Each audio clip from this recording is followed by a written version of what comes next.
What happens when one of music's biggest icons walks onto a talk show expecting respect, only to be met by a host determined to tear her down on live television? This is the story of how Cher's appearance on The Daily Show turned into one of the most explosive moments in late-night TV history. Before we dive into this unbelievable exchange, don't forget to hit that subscribe button and tell us in the comments what you think about talk show hosts who cross the line with their guests. Cher arrived on set that evening with her signature poise and confidence.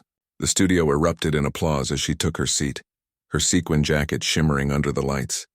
She'd done this 1,000 times before, from The Tonight Show with Johnny Carson to Oprah, and she knew the usual routine. A few easy questions about her latest project, some light-hearted banter, maybe a funny story or two, and then good night. But Jon Stewart had other plans, so, Cher, Stewart began, barely waiting for her to settle in. Do you ever get tired of being famous for, well, basically being famous? The audience fell silent. This wasn't the warm welcome they'd expected. Cher's smile wavered for just a moment before she leaned forward. I'm sorry. What exactly do you mean by that? She asked, her tone sharp enough to make the room tighten. Stewart leaned back with a smirk that would later become infamous. I mean, when was your last real hit? Or a movie people actually saw? These days, it seems like you're known more for your Twitter rants than your work. A murmur rippled through the crowd. This was supposed to be entertainment, not an ambush. Cher sat up straighter. You know what, Jon? I've been in this business longer than you've been alive. I've sold over 100 million records worldwide. I've won an Academy Award, an Emmy, and a Grammy. So tell me, what exactly have you done besides make jokes about other people's work? Oh, I see, Stewart replied with mock surprise. So we're just supposed to ignore that your last album barely cracked the top 50? Or that your movie roles have been less than stellar? Maybe it's time to let younger, more relevant artists take the stage. The color rose in Cher's cheeks, but she didn't flinch.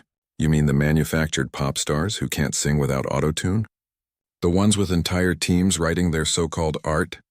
I've been creating and performing my own music since before most of your viewers were born, and I'll still be doing it long after they've forgotten your name. Stewart chuckled, though his laugh was tight and humorless.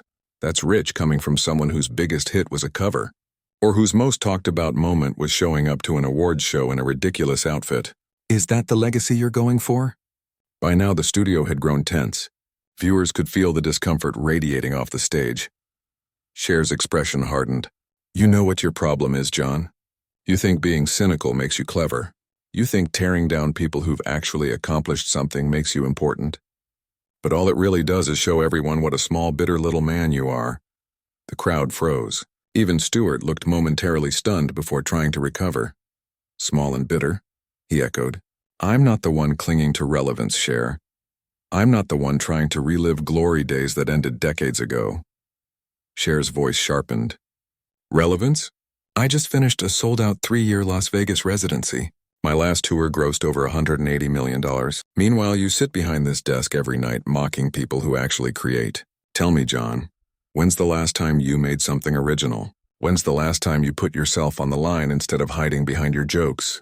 Stewart flushed. He'd expected an easy segment. A few sound bites, maybe a laugh or two. Instead, Cher was dismantling him line by line with a grace that made his jabs look petty. At least I'm honest about what I do, he muttered. I don't lip-sync my way through shows while charging fans hundreds of dollars. Cher's voice turned icy. You want honesty? Let's be honest about what this is. You didn't invite me here for a real conversation. You thought you could get some cheap laughs by tearing me down. You thought I'd sit here and take it with a smile. But you were wrong. The studio was silent, utterly still. Cameras captured every second of what was quickly becoming one of the most uncomfortable interviews in late-night history. Stewart forced a shaky laugh. Well, that's quite an accusation, Cher. But the damage was done. I think you're being a little paranoid, Stewart said, forcing a chuckle. This is just how interviews work. I ask tough questions, guests give honest answers. It's called journalism. Journalism, Cher repeated, her tone dripping with disbelief. Is that what you call this amateur hour hit job? Real journalists do their research, Jon. They ask informed questions that actually add something to the conversation. What you're doing is cheap tabloid bait dressed up with studio lights and a live audience. Oh, please, Stewart scoffed. Don't lecture me about journalism. You're a pop singer who thinks feathers and sequins qualify as art. What would you know about serious discourse? The audience gasped. Even Stewart's loyal fans looked uneasy at the sheer disrespect in his words. Cher didn't flinch. What would I know? She said slowly, her voice calm but cutting. I've been speaking out about social issues since you were in elementary school. I fought for LGBTQ rights when it could have ended my career. I protested wars, supported veterans, advocated for healthcare reform. What have you done, Jon, besides make snarky comments from the safety of your desk? Stewart's jaw tightened. He could feel the room shifting against him. Murmurs spread through the crowd, then a few scattered boos. That's very noble of you, he said, his voice thick with sarcasm. But let's be real. Most of your so-called activism is just Twitter posts and photo ops. It's performative nonsense designed to keep you in the headlines. Performative nonsense, Cher snapped, her composure finally cracking. I've donated millions to causes I believe in. I've used my platform to raise awareness to help people. I've put my money where my mouth is, repeatedly. What have you done, Jon? Except profit off other people's pain by turning it into punchlines. I provide commentary, Stewart shot back defensively. I help people understand what's happening in the world through humor. You mock everything and everyone, Cher fired back. Politicians, celebrities, ordinary people just trying to live their lives. You've built your career on cynicism and negativity. And now you want to lecture me about relevance? When people hear my name, they think of music, movies, art that brings joy. When they hear yours, they think of a bitter man who makes fun of everyone else's problems. The audience broke into murmurs of agreement. Someone shouted, "Tell him, Cher." The energy in the room had completely turned. Stewart shifted uncomfortably, realizing his attempt to embarrass her had spectacularly backfired. Look, he said, trying to steady his voice. You're taking this way too personally. This is television. It's entertainment. Nobody's trying to hurt your feelings here. Entertainment? Cher laughed, a sharp, humorless sound. You think humiliating your guests is entertainment? You think tearing down someone's life's work for a few cheap laughs is harmless fun? Real entertainers lift people up. They inspire. What you do is the opposite. Stewart's face had turned crimson. He was visibly losing control. I think you're being incredibly unfair, he snapped. I've interviewed hundreds of celebrities and none of them have ever reacted like this. Maybe the problem isn't my questions. Maybe the problem is that you just can't handle criticism. Criticism? Cher rose from her chair, towering over his desk. The studio fell dead silent. There's a difference between criticism and what you've done tonight. Criticism is constructive. It's based on facts and delivered with respect. What you've been doing is mean-spirited theater designed to make yourself look clever at my expense. The audience erupted into applause, cheers rising from every corner of the studio. Several people stood, giving her a standing ovation. Stewart looked around in panic. His authority had evaporated. Please sit down, he said weakly. We still have more to discuss. More to discuss? Cher's tone was incredulous. You've already made it clear you think my career's over. My activism's fake and my art is meaningless. What's left, Jon? Do you want to insult my appearance next? Make fun of my age? Maybe drag my family into it? Now you're just being dramatic, Stewart muttered, though the conviction was gone from his voice. Dramatic? Cher laughed again, this time a bitter, wounded laugh.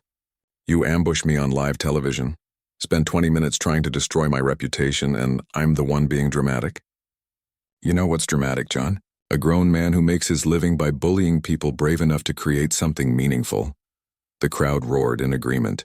Even members of the production crew could be seen nodding along. Stewart's eyes darted nervously from the cameras to the audience. Look, he said finally, his voice small. I think we've gotten off on the wrong foot. Why don't we start over? I'll ask you about your new projects. We can have a nice conversation? Cher stared at him, a mix of pity and disgust in her eyes. Start over? She repeated quietly. You think you can just reset after showing your true colors? You think you can play nice now that the audience isn't on your side?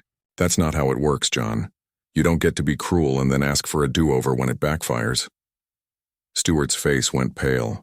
He knew in that moment that the damage was done, and that this interview would go down as one of the most infamous in television history. The studio audience was now openly hostile toward him, and Cher showed no signs of backing down. If anything, she was gaining strength with every exchange. You know what the real tragedy is here, Jon? She said, her voice cutting through the silence. You had a platform to do something meaningful. You could have had real conversations with interesting people, explored important topics, maybe even inspired your audience. But instead, you used it as a weapon to tear people down. That's not fair, Stewart protested weakly. I've done plenty of meaningful interviews. I've covered important stories, have you? Cher challenged. Or have you just found more sophisticated ways to mock the things you don't understand? Because from where I'm sitting, it looks like you've spent your career hiding behind irony and sarcasm instead of engaging with the world in any honest way. The audience murmured in agreement. Someone shouted from the back, "She's right." Stewart glanced toward his producers off camera, silently begging for rescue. But they were frozen, just like everyone else in the studio. "I think you're being completely unreasonable," he said, his voice cracking. "This is my show. These are my questions. If you don't like the format, maybe you shouldn't have agreed to come on." "You're a show?" Cher raised an eyebrow. "So because it's your show, that gives you the right to treat guests however you want? That's your excuse for being a bully?" She leaned forward slightly. "Let me tell you something about bullies, Jon. Eventually, someone stands up to them." The audience exploded into applause, cheering, whistling, clapping. For nearly 30 seconds straight, Stewart sat behind his desk, shrinking under the weight of the moment as Cher towered above him, both literally and figuratively. "You want to know what your real problem is?" she said, her tone calm but razor-sharp. "You're jealous. You look at people like me, people who've actually created something lasting, and it eats at you. So you try to drag us down to your level by convincing everyone that nothing we've done matters." "That's ridiculous," Stewart muttered, but his voice lacked conviction. "Is it?" Cher pressed. "When was the last time you made something that'll outlast you, Jon? When was the last time you created something people will care about 50 years from now? I've got songs that have played at weddings and funerals for decades. Movies people still quote. What do you have? A few YouTube clips of you being mean to your guests?" He opened his mouth, but nothing came out. The silence that followed was deafening. "You know what the saddest part is?" Cher continued, her voice softening with genuine pity. "You could have been remembered as someone who used humor to bring people together, to help people understand the world, to elevate the conversation. But instead, you'll be remembered as the guy who thought being cruel was the same thing as being clever." "I think we should wrap this up," Stewart said suddenly, fumbling for his note cards. "We need to go to commercial." "Oh no," Cher said firmly.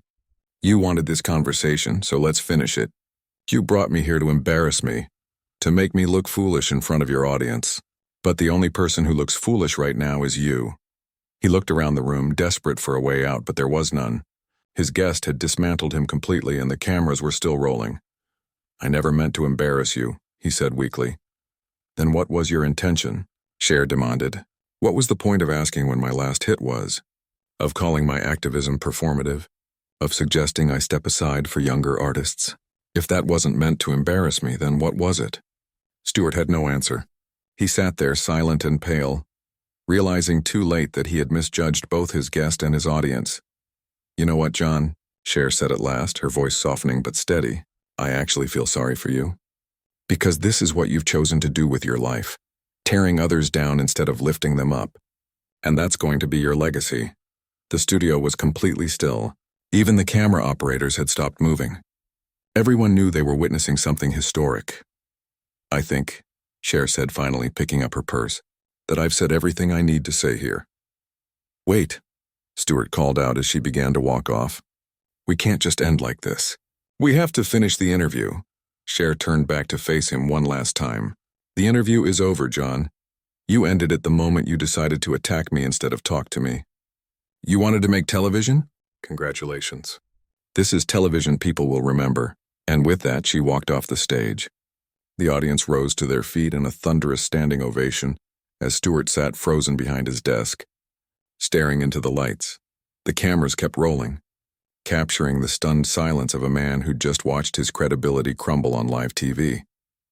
The show eventually went to commercial, but the damage was done. In just 30 minutes, Cher had completely dismantled Stewart's approach, exposed his tactics for what they were, and walked away as the undisputed victor. It was a masterclass in how to handle a hostile interviewer at a moment that would defined both of their careers in very different ways. So there you have it, the incredible story of how Cher turned the tables on Jon Stewart and walked The Daily Show after one of the most explosive confrontations in television history. What do you think? Should hosts be allowed to ambush their guests like that? Or was Cher absolutely right to stand up for herself? Let me know in the comments below.